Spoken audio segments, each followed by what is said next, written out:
We begin this hour with the historic fight over the next House Speaker. And who better to talk about it than Republican Mick Mulvaney, a CBS News contributor and former acting White House chief of staff in the Trump administration, who also is a former congressman. So he knows how this all goes down. And Joel Payne, a CBS News contributor and Democratic strategist. Republican leader Kevin McCarthy is facing a major revolt in his own party. This is the first time in 100 years that the party in power has failed to elect a Speaker of the House in the first day of voting. This morning, President Trump called on Republicans to back McCarthy on his social media platform, saying in part, Kevin McCarthy will do a good job, maybe even a great job. Good morning, gentlemen. Good morning. Good morning. So how long can we expect this to go? In the mid-1800s, there were more than 100 rounds of voting. How much should Americans buckle up to listen to this and put up with more of this? And who do you think is actually going to win? How will this get resolved? Mick, I'll start with you. I don't think anybody has any idea for how long it's going to go on. I think a lot of them would like to see it end, but they can't figure out a way to make it end. So it could drag out for several days. I think it's unlikely to go to weeks, but it could be that. Who's the winner? Keep in mind, what you've essentially got now is a situation where any 5 or 6 Republicans can get together and have a veto over anybody. So we ever talk about Kevin, he's stopped by 5 or 6. People say, well, Steve Scalise is the next guy in line. There's going to be 5 or 6 people who object to him. I think that the only 2 possibilities are either Kevin, who's really the compromise candidate amongst Republicans anyway, or somebody that the Democrats support with a small group of Republicans. I think that's the 2 most likely outcomes, Kevin or somebody that the Democrats can prefer, like former Representative Fred Upton from Michigan. Yeah, and look, I think that's possible. I guess what I would say is I don't think Democrats are going to be looking to do any favors for Kevin McCarthy, for House Republicans. Remember, Kevin McCarthy sowed a lot of discontent, sowed a lot of these members into Congress, encouraged them to run on these MAGA platforms so he could win these seats. But here's the thing. During the midterm cycle, I think McCarthy knew he needed his margins to be big. He knew that the only way he could really guarantee himself the speakership is to have a 20, 30, 40-seat margin in the House because he knew that this element existed. So I think that in some ways, actually, McCarthy showed that he could count. He just can't count to 218 this week.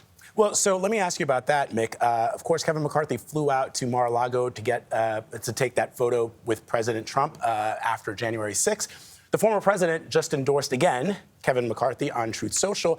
But I wonder, these 20 or so rebels in Congress that are not voting for Kevin McCarthy, they in part owe their political careers to Donald Trump, and they don't seem to be listening to him. Yeah, it's really quite interesting because some of them, it's not just in part. I mean, some of them, he got them across the line. The reason they are in Congress is because of Donald Trump, and Donald Trump is supporting Kevin. So to have them sort of thumb their noses at Donald Trump, I think just sort of shows you how the president was weakened by the midterms. They really like Donald Trump, but they don't have to do what he says anymore because he's not as powerful as he was. I think that's important. And I think the president, the reason you saw the social media post this morning was he realizes he's going to rise and fall here with Kevin McCarthy. He's not perceived as being as close to Kevin as he was, say, with Herschel Walker, but he is perceived to, his fortunes here are tied to Kevin. If Kevin loses, it'll be a loss for President Trump. Now, Joel, the House cannot conduct business until a speaker is elected. For those at home, that's, which bills make the floor, shepherding must-pass legislation. So what does that say about how we govern this country? Because we can't move forward with business as usual. Well, I think it suggests that there is a chunk of people in the House, particularly of Mick's party, who don't fundamentally believe in governing, right? These folks did not come to Washington with any intent to govern, and they don't want to be a part of a governing scenario.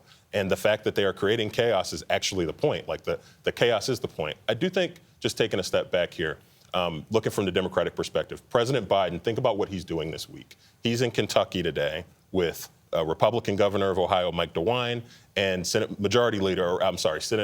Republican leader Mitch McConnell talking about bipartisan infrastructure accomplishments. So you see the branding that President Biden is going into 2023 with, and I can tell you, talking to senior Democrats, this is the perfect, message to walk into 2023 and go to 2024 with. We are here to do business. We're here to work with Republicans. We are here to be unifiers, and Republicans are showing they can't even pick their own leader.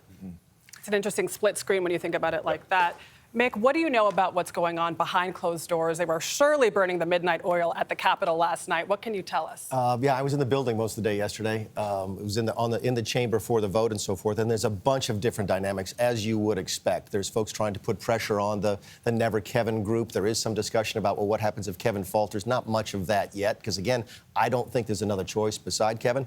But to your point about Democrats, I was taking the train over to the Senate yesterday to talk to a friend of mine who was getting sworn in, and a very prominent Democrat was passing me in the hallway, and he said, "So when are you guys going to call us?"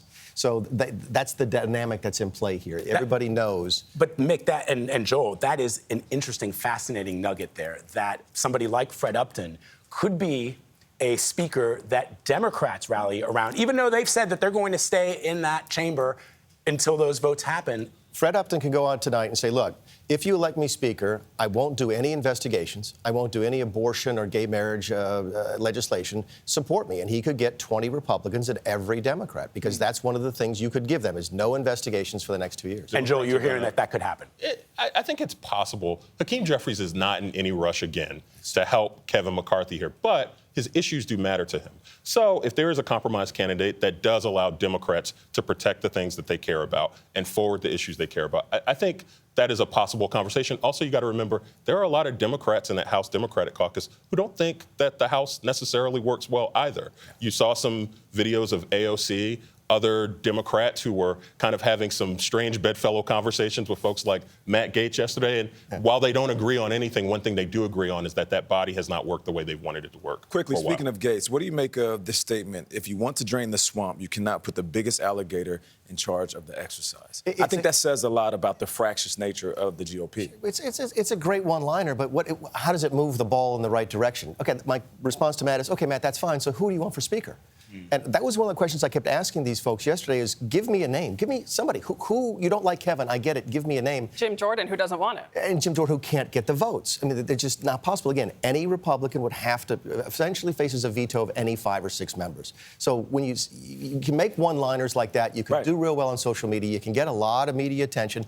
Again, a lot of these folks have been on television more in the last 48 hours. They have been their entire careers, which really helps their social media base, their fundraising, and their chances of winning a Republican primary.